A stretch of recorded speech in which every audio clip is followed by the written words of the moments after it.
Pleasant morning everyone and welcome back to BCDX channel. So for today's video, magkakabit po tayo ng GFCI outlet or ground fault circuit interrupter. So tara, magkabit tayo.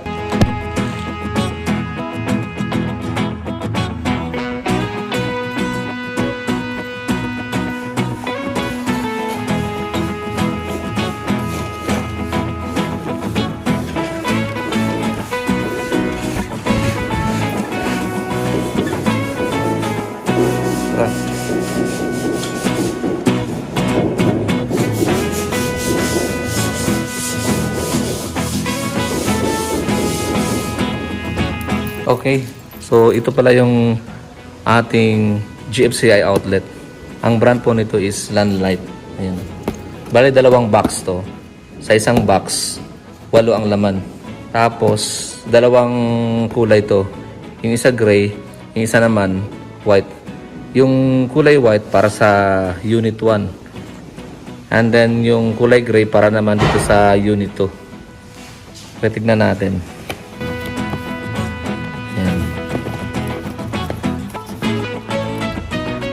Landlight. Tugang GFCI outlet.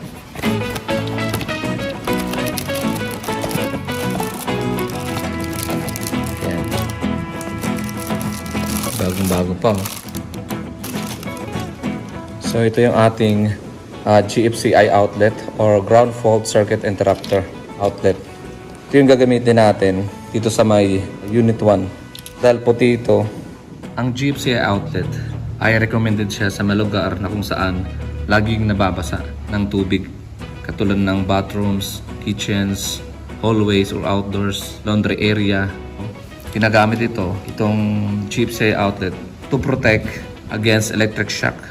Lalo na kapag nabasa ito. So hindi makukuryente yung tao. Itong GFCI outlet, hindi lang siya outlet kundi isang safety device.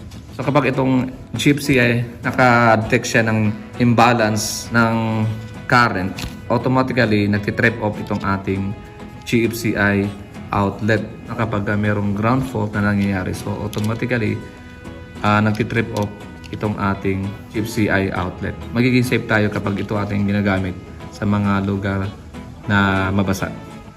Itong box na to, puro mga color white to, GFCI. Tapos ito naman, color gray para sa unit 2. Yan, color gray, GFCI. So sa pagkakabit pala ng wire sa likod ng ating GFCI outlet, so madali lang. Kapag halimbawa sa lugar nyo is line to ground ang system nyo, may nakalagay dito, ayan, line, tapos neutral. So dito nyo lalagay yung line nyo, tapos ito naman yung neutral. Pag halimbawa, line to neutral ang system sa lugar nyo. Pero pag halimbawa is line to line, tas with ground, so ito yung line 1 mo, dito ilalagay yung line 2, tapos dito naman, sa gilid, nandyan yung pinaka-ground niya. Yan o. May screw yan. Tapos, itong GFCI outlet, tugang to eh. Ayan. 1, 2, tugang. Kaya lang, hindi na natin kailangan na mag-jumper dito. Dahil mismo sa loob nitong mechanism ng GFCI outlet, meron na yung jumper. Yan, naka-jumper na yan sa loob. So dito lang, line, neutral, tapos ground. So, yan lang pinaka-slot para sa wire ng ating GFCI outlet. Okay, kakabit na natin itong ating GFCI outlets sa mga bathrooms, kitchens, and hallways. Itong unit 1 at unit 2 ng duplex circuit. Let's go! So, bali, nakakabit na tayo ng mga GFCI outlet para sa ating bathroom dito sa may hallway. So, unahan natin dito sa may hallway. Ayan, sa gilid ng swimming pool. So, ikakabit na namin to. Ayan. Bali, ito puti. Para dito sa unit 1, diba? Yung haba ng wire strip niya. Ito. May guide siya sa haba ng wire ng babalatan. Yung wire strip niya. Ito rin, meron yun. Bali, dalawang natin kakabit. Dito dito sa may hallway. Yan. Isa na sa dulo, isa na dito sa may malapit sa harapan. Tapos, meron palang binili yung may-ari. So, kahit sabihing, ano na siya, GFCI, so, nilagyan pa rin natin ng cover. Pero para lang dito sa may hallway. Dahil dito madalas basa dahil malapit sa swimming pool eh. So, palalagyan din natin ng cover itong ating GFCI. Ayan. So, safe na siya dahil GFCI. Tapos, meron pang cover. Para lang yan dito sa may hallway. So, ito pala yung cover na ilalagay natin sa ating GFCI outlet. Yan na nabili nila to sa CW Home Depot. 499. Yung brand pala nitong cover is Niji. Ayan. Buksan natin. Ayan o. Kabit mo nga, George. So, ganyan ang pagkagabit niyan dun sa outlet. So, ipasok mo lang tong GFCI outlet dito sa cover na to. Ayan. Tatakban. Double safety na yung tao. May takip na. Tapos, GFCI pa yung gamit natin. Tapos, screwhan lang. Then, ikukunit lang yung natin. Line 1, line 2, tsaka ground. Okay? So, yan. Nag-start na si George na magkabit ng GFCI outlet. Dito sa may labas. Kasi, bench naman dun, banda sa dulo. Yan, ganito kahaba lang yung niya. Wire strip pa yun. Kinuha natin yung guide dun sa may likod ng outlet. Para pasok ko sa pinaka-loob, pinaka-slot ng outlet. Pinasok mo na tong cover sa wire bago itong ating GFCI outlet.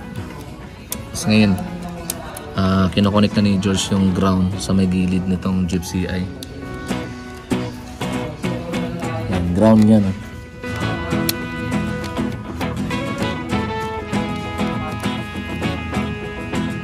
Yan, hihigpit na lang siya para hindi maglulus.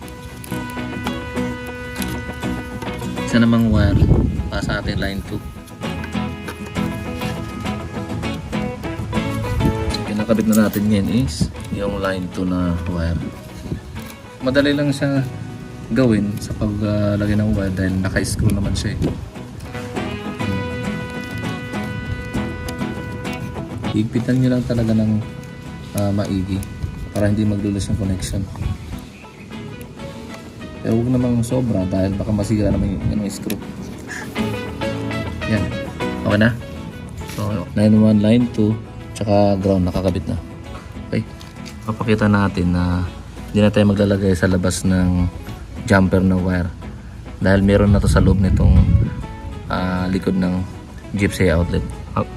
Makikita natin yung gagamitan natin ng tester. Lalagyan na natin isang probe dito, tsaka yung isa.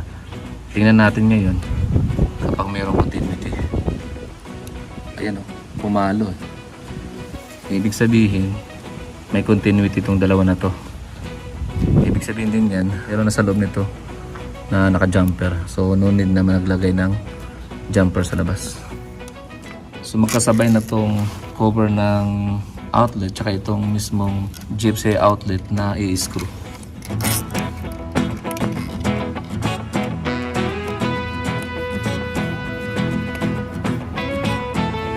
So ayan, nahigpitan na itong ating outlet.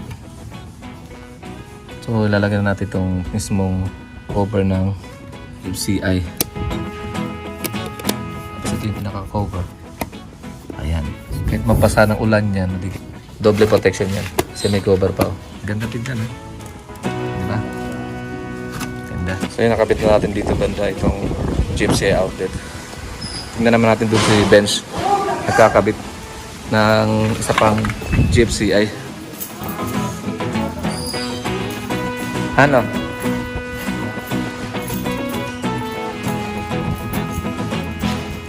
Nag-start na rin ako kabit si bench dito.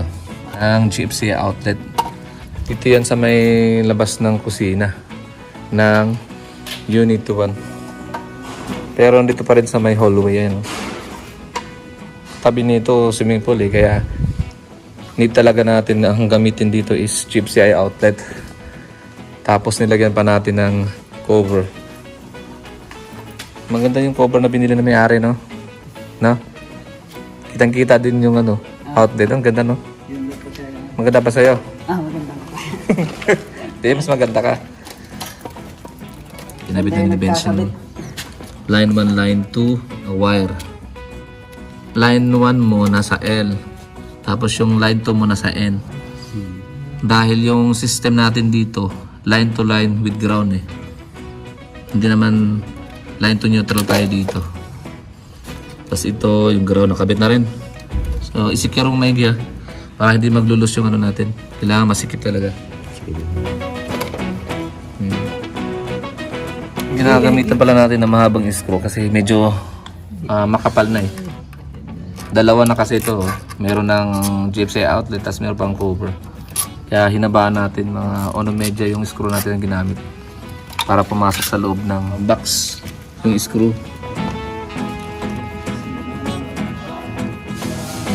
Na-screw na, tapos lagyan na yung pinaka-plate ng outlet, tapos pwede na, isara. Yun o. Ganda.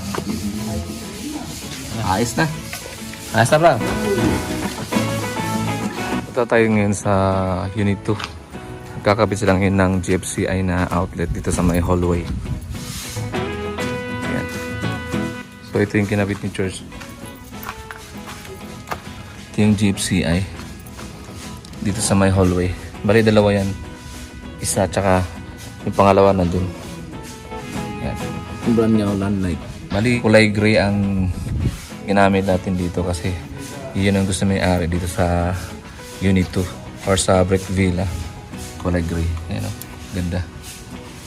Mamahalin. Tapos yung pangalawa na GFCI outlet sa may hallway. Pinakabit ngayon ni Bench.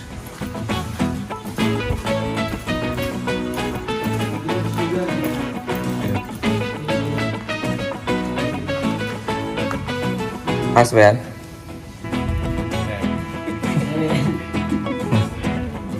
Itong GFCI na to katulad dito sa kinabit natin doon sa mga Unit 1. Tapos may kasama na rin binilaran ng takip na may-ari. Meiji. Mahal pala na itong takip lang oh. 499.75. 25 centavo na lang para maging 500. CW Home Depot. Ayan. Beke naman. CW Home Depot. And cover lang to ng GFCI. Pero maganda yung GFCI. Maganda yung safety features nun. Dito kasi yan sa may hallway. So kailangan natin ng GFCI kapag yung area is laging nababasa. Tulad nito yan, umuulan no. Basa dito sa may hallway. Terminate yung dalawang linya. Line 1, line 2, tsaka yung ground wire. Sobrang safe na to. GFCI na siya, tapos may takip pa siya. Kasi ito pag pinasukan ng tubig itong GFCI, nag-automatic shut off to eh. Tine-terminate yung ground wire sa kilid. Ayos na yan. Pwede na ipasok no. Okay. 2 inches na screw. Kasi medyo malalim ng konti.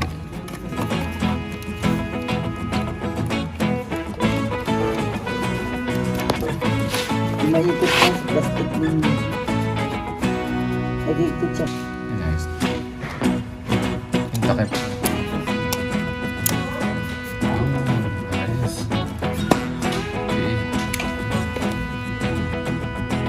Okay. Skip. Ayan na. Ayos na yung ating GFCI output dito sa may hallway ng Unit 2. Pati din doon, ayos na rin. Ayan, nakabit na po ang GFCI outlet dito sa may Brick Villa or sa may Unit 2. So, dito to banda sa may labas ng kusina. Ayan, oh. Ang ganda. Yan. Takip na rin. Sa kabila rin, may labas ng bintana ng ng master's bedroom nakabit na rin. Ito. Yan. Ayos. Ang Guys, punta tayo dito sa bathroom ng master's bedroom ng Unit 2 or sa Brick Villa. So nagkakabit na ngayon si George ng GFCI outlet para sa water heater. Ayan. So ang ginagamit natin dito para sa water heater is GFCI na outlet. Tsaka lahat ng mga bathroom, ang gamit natin is GFCI outlet.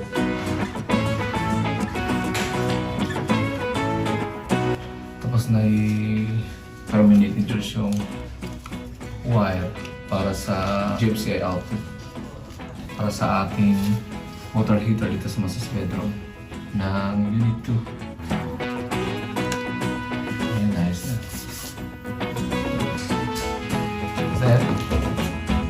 Tapos na natin na ikabit ang mga GFCI outlet ito po sa Unit 1 at Unit 2 ng Duplex Resort. So if you like my video, please don't forget to subscribe and click the notification bell para updated po tayo sa susunod nating mga video. And see you in my next vlog. Bye-bye. God bless us all.